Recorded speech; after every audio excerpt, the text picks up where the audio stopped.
कभी ये कहावत सुनी है, make your money work for you, या इधर उधर कहीं ना कहीं पढ़ा जरूर होगा, make your money work for you. अपने पैसे को आपके लिए काम करने दो, जिससे आप सोते हुए भी पैसा कमा सकते हो, आप घूमते हुए भी पैसा कमा सकते हो, पिक्चरें देखते हुए भी पैसा आप कमा सकते हो। पर ये होगा कैसे, क्या तरीका है, स्टार्ट कैसे किया जाए? Let's find out in this video. Hey guys, welcome to Fintax by Nishant. मेरा नाम है निशांत कुमार और मैं आप लोगों के सामने एक बहुत ही अमेजिंग सा यहां पर एक कॉन्सेप्ट लेकर आया हूं, the lazy way of investing. Right, last video में हम लोगों ने म्यूचुअल फंड से रिलेटेड बातें की। हम लोगों ने समझा कि म्यूचुअल फंड्स क्या होते हैं, म्यूचुअल फंड्स किस तरह से फंक्शन करते हैं, म्यूचुअल फंड्स में आप प्रैक्टिकली पैसा कैसे इन्वेस्ट कर सकते हो, और म्यूचुअल फंड्स को आप सेलेक्ट कैसे कर सकते हो। इन सारी चीजों के बारे में हम लोगों ने लास्ट में बात की। मैंने आपको पिछली वाली वीडियो में यह भी बताया था कि अगर आप लोगों को म्यूचुअल फंड में इन्वेस्ट करना है तो उसके दो तरीके होते हैं। एक होता है लमसम इन्वेस्टिंग, जिसमें आपके पास एक अच्छा खासा पैसा है और आप उसको डाल सकते हो, और दूसरा होता है एसआईपी इन्वेस्टिंग। और मैंने आपको बताया था कि एसआईपी के बारे में हम लोग अगली वीडियो में बात करेंगे। तो welcome to this video, the lazy way of investing, जहां पर मैं आप लोगों को बताऊंगा कि आप बिना किसी टेंशन के, बिना किसी एनालिसिस के, बिना ज्यादा दिमाग लगाए एक ऐसी इन्वेस्टमेंट व्हीकल में इन्वेस्ट कर सकते हो जिससे आपका पैसा इवेंचुअली ग्रो करता रहेगा। And this is good for starters, this is good for beginners. ठीक है, अब जैसे कोई स्टूडेंट है, कोई कॉलेज स्टूडेंट है, अगर आप कोई कॉलेज स्टूडेंट हो या even if you are a working professional और आपने अभी अभी अपनी जॉब स्टार्ट की है and you want to learn about stock markets, but यार सीखने में तो टाइम तो लगेगा ही ना। तो आपके मन में आ रहा है यार कि ठीक है, सीखने के लिए मैं सपोज एक हफ्ता लगाऊंगा, 2 हफ्ता लगाऊंगा, 1 महीना लगाऊंगा, लेकिन तब तक मैं क्या करूं, क्या तब तक मैं इन्वेस्टिंग कर सकता हूं? तो हां, तब तक आप इस तरीके से इन्वेस्टिंग कर सकते हो जो तरीका मैं आप लोगों को बताने वाला हूं। इंडेक्स फंड्स, म्यूचुअल फंड्स के बारे में हम लोगों ने लास्ट वीडियो में बात की और अब मैं आप लोगों को बताने जा रहा हूं इंडेक्स फंड्स। देखो, इसी चैनल पर मैंने एक वीडियो बनाई हुई है, what are Sensex and Nifty. ठीक है, तो मैं एक बार जल्दी से रिवाइज करवा देता हूं, रिवाइज क्या, मैं आपको रिकॉल करवा देता हूं। तो सेंसेक्स क्या होता है? बॉम्बे स्टॉक एक्सचेंज की टॉप 30 कंपनीज का average is known as Sensex, that is sensitivity index. ठीक है, निफ्टी 50 क्या होता है? Nifty is the top 50 companies on listed on National Stock Exchange. ठीक है, तो नेशनल स्टॉक एक्सचेंज पर जो देश की सबसे बड़ी 50 कंपनीज लिस्टेड है, उनका collective average share price is Nifty 50। ठीक है, तो ये सेंसेक्स और निफ्टी, इनको इंडेक्स बोला जाता है। Sensex is the index for Bombay Stock exchange and Nifty is the index for national Stock exchange. Index funds वो म्यूचुअल फंड्स होते हैं जो कि किसी एक पर्टिकुलर इंडेक्स में पैसा लगाते हैं। म्यूचुअल फंड्स क्या होते हैं? म्यूचुअल फंड्स अलग अलग कंपनीज में इन्वेस्टमेंट करते हैं। ठीक है, म्यूचुअल फंड का मैनेजर होता है, वो डिसाइड करता है कि इस कंपनी में इन्वेस्ट करना है या इस टाइप का म्यूचुअल फंड है। जैसे मैंने आपको बताया था कि वहां पर हाइब्रिड टाइप के भी फंड्स होते हैं, तो कुछ कंपनीज में लगाएंगे, कुछ डिबेंचर्स बॉन्ड्स वगैरह में लगाएंगे, कुछ कमोडिटीज में लगाएंगे, कुछ रियल एस्टेट में लगाएंगे, वगैरह वगैरह।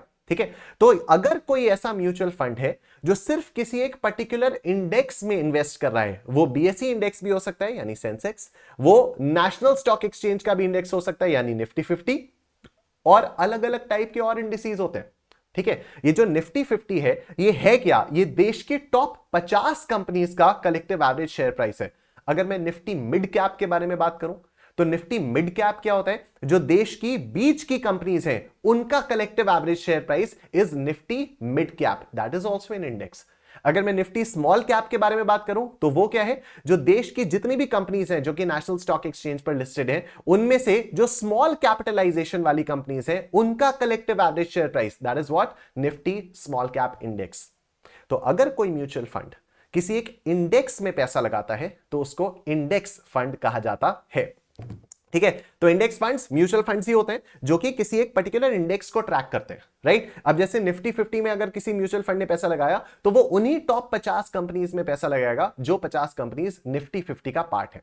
राइट, इससे होता क्या है? आपका पोर्टफोलियो ना डाइवर्सिफाई हो जाता है। नाउ, जैसे अगर आप टॉप 50 कंपनीज को देखो, अगर आप नेशनल स्टॉक एक्सचेंज में लिस्टेड टॉप 50 कंपनीज को देखो, तो वहां पर अलग अलग सेक्टर्स में बिलोंग करने वाली कंपनीज हैं। और अभी थोड़ी देर में मैं आप लोगों को ये पूरा प्रैक्टिकली दिखाऊंगा कि कैसे आप इंडेक्स फंड्स को देख सकते हो, कहां से आपको इंडेक्स फंड्स मिलेंगे और कैसे आप इंडेक्स फंड्स में अपनी इन्वेस्टिंग कर सकते हो। और इंडेक्स फंड्स में यानी निफ्टी 50 के बारे में अगर हम लोग बात करें तो कौन कौन सी कंपनीज उन 50 कंपनीज का पार्ट है, कैसे आप ये देख सकते हो। Will discuss everything practically in this video, तो just stay till the end. Right.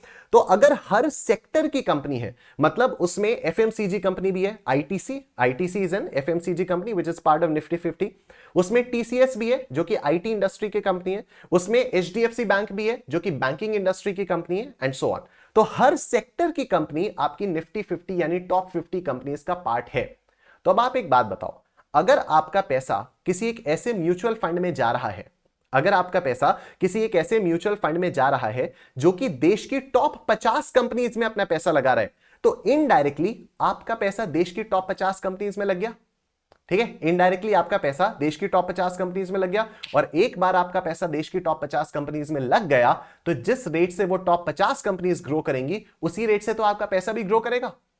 ठीक है, उसी रेट से आपका पैसा भी ग्रो करेगा। अब आपके दिमाग में आएगा, sir what if a company loses it's status on the top 50। ठीक है, सपोज कोई कंपनी 49th पोजीशन पर थी, राइट, अब 50th पोजीशन वाली कंपनी ने उसको ओवरटेक कर लिया, वो वाली कंपनी डूब गई है, जो भी हो गया, 50th पोजीशन वाली कंपनी ने उसको ओवरटेक कर लिया, और जो कंपनी 51st पोजीशन पर थी वो कंपनी 50th पोजीशन पर आ गई। तो ऐसे में हमें कैसे पता चलेगा? आपको पता करना ही नहीं है। ठीक है, आपको इस बारे में कुछ करने की जरूरत ही नहीं है ना। क्यों? क्योंकि आपने तो म्यूचुअल फंड में पैसा लगाया ना।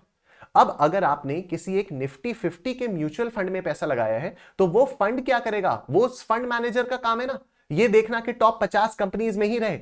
अगर कोई कंपनी टॉप 50 की कैटेगरी से बाहर जाती है तो वो म्यूचुअल फंड का काम है कि उससे पैसा निकाले और ऑटोमेटिकली उस कंपनी में पैसा डाल दे जो अब टॉप 50 कंपनीज का पार्ट है।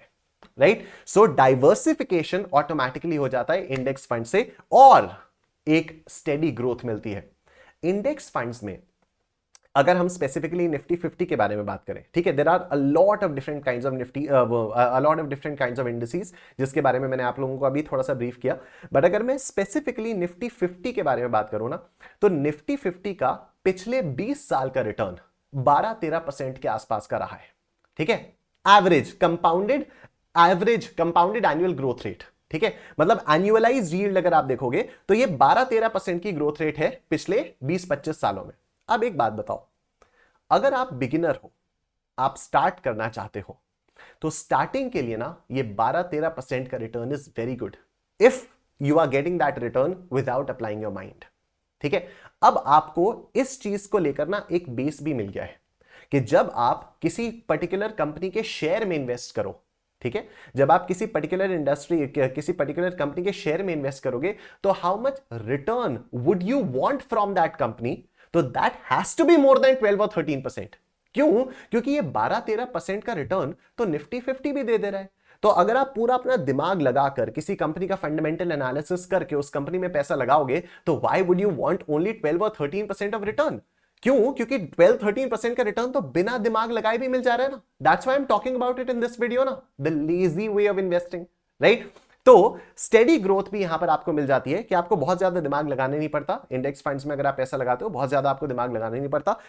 स्टार्टिंग के लिए एकदम सही है, बिगिनर्स इसमें इन्वेस्ट कर सकते हैं, और कई सारे लोग तो एक्चुअली जिंदगी भर करते रहते हैं। ठीक है, आपका नहीं इंटरेस्ट है यार स्टॉक मार्केट सीखने का, क्या फर्क पड़ता है, कोई दिक्कत वाली बात नहीं है। बट एटलीस्ट बैंक की फिक्स डिपॉजिट से या बाकी किसी छोटे छोटे इन्वेस्टमेंट वाली चीजों से तो आपको बेहतर रिटर्न मिल रहा है ना। जैसे एफडी आपको 6 या 7% का रिटर्न देगा, ठीक है, गोल्ड वगैरह आपको 8-9% का रिटर्न देगा, लेकिन ये निफ्टी 50 तो आपको 12-13% का रिटर्न दे रहा है। ठीक है, और अगर आपको एफडी करनी है तो यू नीड सम मनी, अगर आपको गोल्ड खरीदना है तो you need a heavy amount of money, लेकिन यहां पर you can actually start investing with as low as 100 rupees a month. ठीक है, एक्चुअली मैं झूठ नहीं बोल रहा हूं, आपके पास महीने में अगर 100 रुपए भी है ना तब भी आप अपना इन्वेस्टमेंट स्टार्ट कर सकते हो। तो अगर आप एक स्टूडेंट हो या अगर आप एक नए नए एम्प्लॉई हो और आपको स्टार्ट करना है, you just looking for a way कि यार मैं अभी किसी तरह से लगाना शुरू कर दूं, एटलीस्ट कि मेरे पास आगे चलकर कुछ रहे, या आगे मैं सीख लूंगा तो इसको और बेहतर तरीके से इन्वेस्ट कर दूंगा, बट अभी मेरे पास कुछ हो, index funds is the way to go. ठीक है, आपको 12-13% का रिटर्न भी मिलता रहेगा और आपका पैसा सेफ भी रहेगा। नाउ लिसन टू मी, ये जो 12-13% का रिटर्न मैं बता रहा हूं आपको, this is an average return over a number of years. ठीक है, किसी साल हो सकता है आपको 20% का रिटर्न मिले, हो सकता है किसी साल 30% का रिटर्न मिले, हो सकता है किसी साल आपको -5% का रिटर्न मिले, but over a long period of time अगर आप एक एवरेज रिटर्न देखोगे तो the average return will be 12 और 13%। अभी मैं आप लोगों को ग्रो की वेबसाइट पर ले जाके प्रैक्टिकली दिखाऊंगा कि इसको आप लोग कैसे देख सकते हो। राइट, तो सारी की सारी जमा पूंजी इंडेक्स फंड्स में नहीं लगा देनी चाहिए, लेकिन हां थोड़ा बहुत पैसा अगर आप सपोज रिटायरमेंट के लिए सेव कर रहे हो या थोड़ा आपका लॉन्ग टर्म गोल है, आप इसमें डाल के छोड़ सकते हो कि हाँ ठीक है यार 10-15 साल बाद हमारे पास अच्छा खासा कॉर्पस हो जाएगा। ठीक है। एसआईपी, एसआईपी का मतलब होता है, अब इंडेक्स फंड्स हम लोगों को पता चल गया, इंडेक्स फंड्स में पैसा लगाएं कैसे, तो the best way for a beginner is to invest via SIP.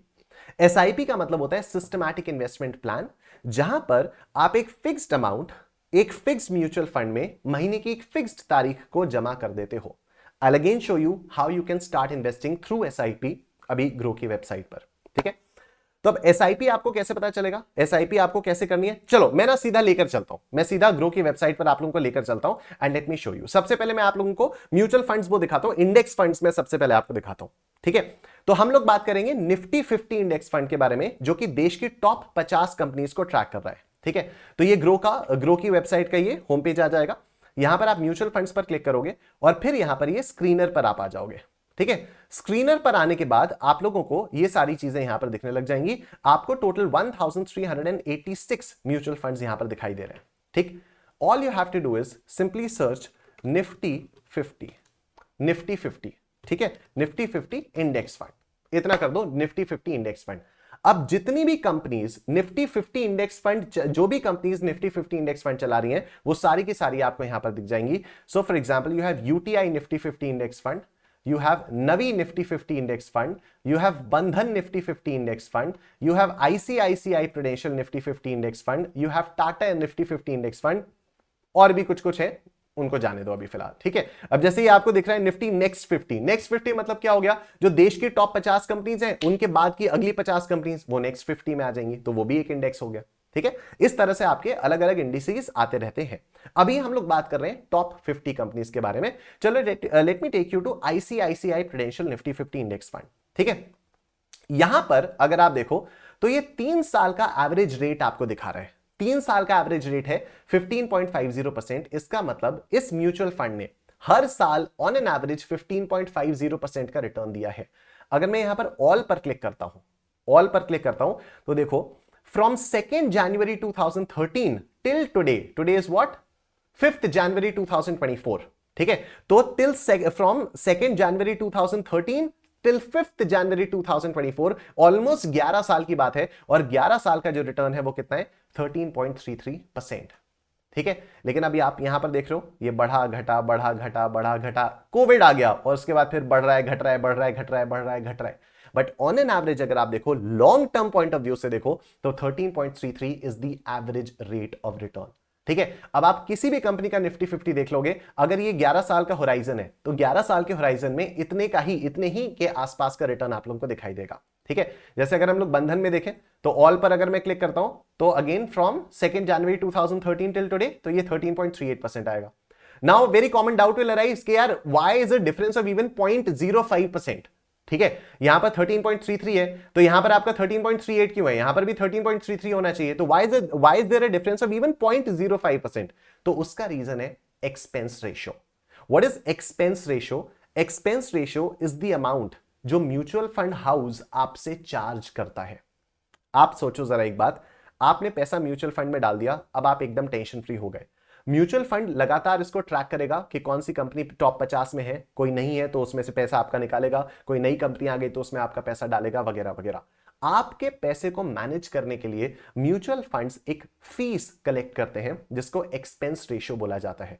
तो जिसका जितना ज्यादा एक्सपेंस रेशियो होगा उतना कम आपका रिटर्न होता रहेगा। This expense ratio is hardly anything. मैं आपको दिखा देता हूं, जैसे आईसीआईसीआई में नीचे हम लोग यहां पर स्क्रॉल करेंगे तो आपको ये दिखाई देगा एक्सपेंस रेशियो 0.17%।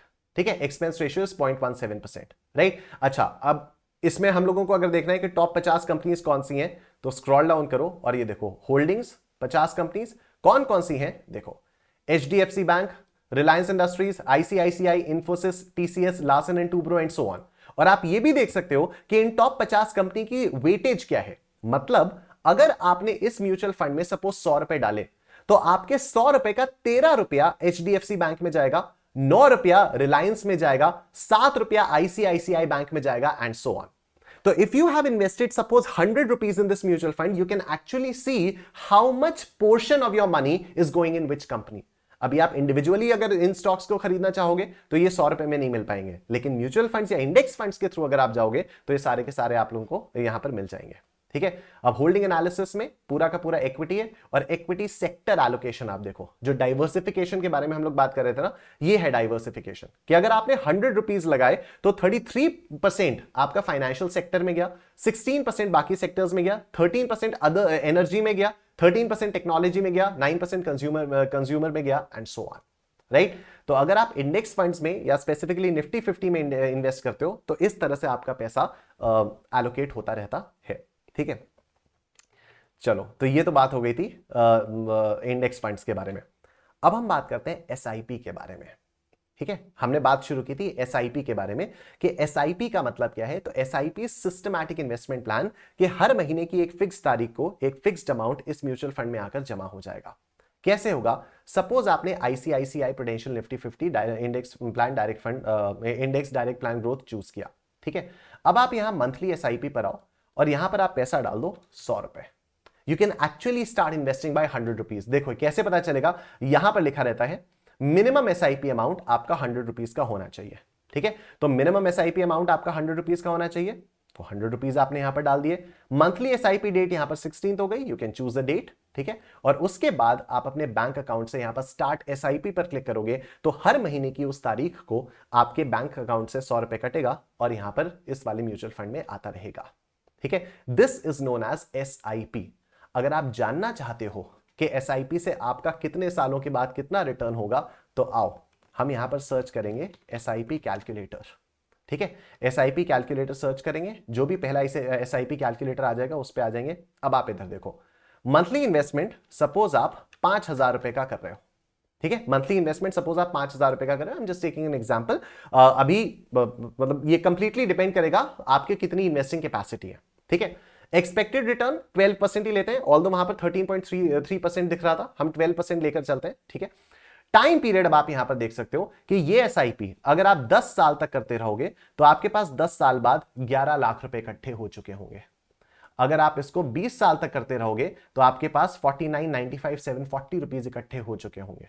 अगर आप इसको 30 इयर्स तक करते रहोगे तो आपके पास 1,76,00,000 रुपए इकट्ठे हो चुके होंगे। अगर आप इसको 40 साल तक करते रहोगे तो आपके पास ऑलमोस्ट 6 करोड़ रुपए इकट्ठे हो चुके होंगे। And with this you can actually change the amount and try it out yourself कि अगर मैं 10,000 रुपए करूंगा, अगर मैं 10,000 रुपए करूंगा तो देखो कितना हो गया। तो ये आप देख रहे हो टुवर्ड्स द एंड बढ़ रहा है ये। ठीक है, मतलब स्टार्टिंग में 10,000 रुपए की इन्वेस्ट अगर वो की तो स्टार्टिंग में बहुत थोड़ा थोड़ा बढ़ रहा है। देख रहे हो आप, चौथे साल के एंड में सिर्फ 6 लाख रुपए। ठीक है, 8वें साल के एंड में 16 लाख रुपए, 12 नहीं 16। ठीक है, अगर 4 साल में 6 लाख रुपए है तो 8 साल में 12 होना चाहिए ना, 12 नहीं हो रहा, 16 हो रहा है। ठीक है, 16 साल में कितना हो रहा है? 16 साल में हो रहा है 58 लाख, 32 नहीं 58। Why? Because of the power of compounding. इसी को बोलते हैं कंपाउंडिंग, कि आपको जो रिटर्न ऑलरेडी मिल चुका है ना उसके ऊपर आपको और रिटर्न मिल रहा है, उसके ऊपर आपको और रिटर्न मिल रहा है। तो every time you are investing you are getting more and more return on the amount that you originally invested as well as a fresh investment. ठीक है, तो ये कंपाउंडिंग की वजह से टुवर्ड्स द एंड आपका पैसा बहुत तेजी से बढ़ने लगता है। राइट, तो इस तरह से आप एसआईपी के थ्रू अपना रिटर्न भी कैलकुलेट कर सकते हो। नाउ 12% आपका रिटर्न यहां पर दिखाई दे रहा है। ठीक है, 12% आपका रिटर्न यहां पर दिखाई दे रहा है, लेकिन आप मेरे को एक बात बताओ, 16 साल बाद, या चलो मैं एक काम करता हूं 40 इयर्स बाद आपके पास 11 करोड़ रुपीस होंगे, लेट्स से 12 करोड़ रुपए होंगे।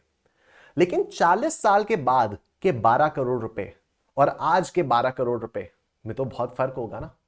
ठीक है, तो हम लोग इसको इन्फ्लेशन से एडजस्ट भी कर सकते हैं। इंडिया में ऑन एन एवरेज 7% का इन्फ्लेशन चलता रहता है। ठीक है, इंडिया में ऑन एन एवरेज 7% का इन्फ्लेशन चलता रहता है। तो अगर आप 12 में से 7 को माइनस कर दो, अगर आप 12 में से 7 को माइनस कर दो तो जो आपका एक्चुअल रिटर्न है, जो आपका रियल रिटर्न है, वो होगा आपका 5%। तो आप यहां पर 5% देख के एक्चुअली ये देख सकते हो कि 40 साल बाद आपके पास 1 करोड़ रुपए होगा, उस समय का 1 करोड़। आज अगर आपके पास 1.5 करोड़, आज अगर आपके पास 1.5 करोड़ आ जाए तो it's a good amount. Right? तो अगर 40 साल के बाद उस टाइम का 1.5 करोड़ आएगा, again that will be a good amount, right? इस तरह से आप यहां पर एसआईपी के थ्रू इन्वेस्टमेंट कर सकते हो। Again I am not saying कि आपको यही करना है और आपको जिंदगी भर यही करते रहना है, but for beginning, for starting, it's a good thing, right? तो इस तरह से आप एसआईपी कर सकते हो। तो एसआईपी क्या हो गया? सिस्टमैटिक इन्वेस्टमेंट प्लान हो गया, राइट? यहां पर आपको कंपाउंडिंग बेनिफिट्स भी मिलते हैं और आपके ऊपर मार्केट का इंपैक्ट कम होता रहता है। शॉर्ट टर्म वॉलेटिलिटी जो होती है, शॉर्ट टर्म वॉलेटिलिटी से आप बचे हुए रहते हो, क्योंकि लॉन्ग टर्म में आपका रिटर्न अच्छा खासा हो जाता है, ठीक है? अब आप लेजीली और इफेक्टिवली किस तरह से इन्वेस्ट कर सकते हो? तो देखो, इसमें बड़ा सिंपल सा है, you have to set your financial goals, ठीक है? जैसे मैंने अभी आपको दिखाया 40 साल के बाद का, मतलब अब मैं अपने रिटायरमेंट के लिए अगर सेव कर रहा हूं तो फिर मैं वैसे वैसे करता रहूंगा। और जरूरी नहीं है ना हर महीने में 10,000 रुपए इन्वेस्ट करूंगा। जैसे जैसे मेरी इनकम बढ़ेगी वैसे वैसे मेरा इन्वेस्टमेंट भी बढ़ सकता है। तो मैं इस इन्वेस्टमेंट को भी बढ़ा सकता हूं through something known as a step up SIP. लेकिन स्टेप अप एसआईपी के बारे में हम लोग डिटेल में किसी और वीडियो में बात करेंगे। I actually show you how it is, how it works, how you can activate it and so on, ठीक है? तो स्टेप अप एसआईपी के बारे में हम लोग बाद में बात करेंगे। तो you have to set your financial goals, you have to select the right index fund. अब इंडेक्स में आपको देखना होगा, जरूरी नहीं है आप निफ्टी 50 में करो, you can start with nifty 50 और suppose you have 1000 rupees to spare, तो आप थोड़ा सा निफ्टी 50 में डाल के कर सकते हो, थोड़ा सा निफ्टी नेक्स्ट 50 में कर सकते हो, depending upon whatever you want, ठीक है? ऑटोमेट कर सकते हो कैसे? एसआईपी को ऑटोमेशन में डालकर, जैसे हम लोगों ने बात की कि मंथली आपने डाल दिया, 16 तारीख अभी दिख रही थी, आप स्टार्ट एसआईपी करो, ऑटोमेटिकली उसमें होता रहेगा एंड फाइनली आपकी ये पैसिव इनकम आती रहेगी, ठीक है? कई सारे म्यूचुअल फंड्स ऐसे भी होंगे जो रियल एस्टेट इन्वेस्टमेंट ट्रस्ट्स में पैसे डालेंगे, जो डिविडेंड स्टॉक्स में पैसे डालेंगे। नाउ ये डिविडेंड स्टॉक्स और real estate investment trusts again a topic for another video, ठीक है? तो if you want me to make detail videos on these topics, please comment करके आप लोग बता दीजिएगा कि हाँ इस पर भी डिटेल वीडियो चाहिए। तो अभी मैंने 3 चीजें बताई, एक स्टेप अप एसआईपी बताई जिसके ऊपर बाद में वीडियो आनी है, एक मैंने रियल एस्टेट इन्वेस्टमेंट ट्रस्ट बताए जिसके बारे में बाद में वीडियो आनी है, एक मैंने आपको डिविडेंड पेइंग स्टॉक्स बताए उसके बारे में बाद में वीडियो आनी है। तो if you want me to make detail videos on this, comment करके एकदम बता देना, ठीक है? तो लेजी वे का मतलब क्या हो गया? L stands for low cost index funds, क्योंकि इंडेक्स फंड्स में जो एक्सपेंस रेशियो होता है वो बाकी म्यूचुअल फंड्स के कंपैरिजन में बहुत कम होता है। This is the passive way of investing. You have automated SIPs. A stands for automated SIPs. Z stands for zero effort diversification. You saw ना, अगर हम सिर्फ निफ्टी 50 में पैसा डालते हैं तो कितने अलग अलग टाइप के सेक्टर्स में डाइवर्सिफिकेशन हो रहा है। क्या आपकी मेहनत लगी? नहीं, ऑटोमेटिकली आपके SIPs कट रही हैं और बिना किसी एफर्ट के डाइवर्सिफिकेशन हो रहा है। And Y stands for yield to the power of compounding. आपने देखा कि किस तरह से जैसे जैसे आपका अमाउंट बढ़ता रहेगा, जैसे जैसे आपका टाइम होराइजन बढ़ता रहेगा, वैसे वैसे पावर ऑफ कंपाउंडिंग की वजह से आपका रिटर्न भी ज्यादा आता रहेगा। So this was the lazy way of investing. We've been through Grow's website. I've shown you SIP कैसे प्रैक्टिकली की जाती है. I've shown you किस तरह से म्यूचुअल फंड्स में आप इन्वेस्ट कर सकते हो, किस तरह से आप फंड्स को सेलेक्ट कर सकते हो। अच्छा हाँ, एक और इंपॉर्टेंट बात, बस एक छोटी सी इंपॉर्टेंट बात यहां पर है। How do you select the mutual fund? यहां पर यहां टाटा भी है, आईसीआईसीआई भी है, बंधन भी है, नवी भी है, यूटीआई भी है, ठीक है? आप इसको कैसे सेलेक्ट कर सकते हो? तो you can select for index funds, you can select those mutual funds जिनका फंड साइज ज्यादा हो, ठीक है? जैसे टाटा का जो फंड साइज है वो है 527.90 करोड़, मतलब 527 करोड़ रुपए इस फंड में लगा हुआ है। आईसीआईसीआई का है 5,732 करोड़, ठीक है? तो आईसीआईसीआई का ज्यादा है तो टाटा को अभी फिलहाल के लिए बाय बाय कर दो। वैसे कोई भी करोगे कोई खास फर्क नहीं पड़ता है, बिकॉज सबके रिटर्न सेम होते हैं, राइट? बंधन निफ्टी 50 आप देखो 1000 crore, still less than ICICI वाला, बंधन को बाय बाय कर दो। नवी निफ्टी में आप देखो 1000, स्टिल लेस देन आईसीआईसीआई, नवी निफ्टी को बाय बाय कर दो। यूटीआई निफ्टी 50 देखो, इट्स वॉपिंग 13,000 करोड़, ठीक है? तो आइडियली अगर आपको निफ्टी 50 इंडेक्स फंड्स में इन्वेस्ट करना है तो you should go for UTI Nifty 50 index funds, ठीक है? बट यहां पर एक छोटी सी प्रॉब्लम है। एक तो ये कि इसका ना एक्सपेंस रेशियो थोड़ा सा ज्यादा है। एक तो ये कि इसका एक्सपेंस रेशियो ज्यादा है, इसका एक्सपेंस रेशियो 0.21% है, और आईसीआईसीआई का हम लोगों ने अभी देखा एक्सपेंस रेशियो कितना था, 0.17% है, ठीक है? तो यूटीआई में पहली बात तो एक्सपेंस रेशियो थोड़ा सा ज्यादा है, और दूसरी बात यहां जो मिनिमम एसआईपी अमाउंट है ना वो 500 रुपीज का है। तो हो सकता है कुछ लोग 500 रुपीज नहीं जमा करवा पा रहे हो, तो फिर आप और आईसीआईसीआई में कितना है, यहां पर 100 है। तो डिपेंडिंग अपॉन कि आप 500 दे पा रहे हो या नहीं दे पा रहे हो, उतना आप लोग उस तरह से कर सकते हो, ठीक है? If you are able to spend 500 rupees और maybe 5,000 rupees, go for UTI, ठीक है? तो फिर तो आपको यूटीआई पे ही जाना चाहिए। डन हो गई बात। That's it for today. Please do subscribe to the Instagram channel, the YouTube channel. Video को लाइक कर देना, चैनल को सब्सक्राइब कर देना, और स्टॉक मार्केट के ब्लॉग्स के लिए you can visit my website www.kumarnishant.com. You can also follow me on my Instagram channel, Fintax by Nishant. Thank you. See you in the next video. Take care. Bye bye.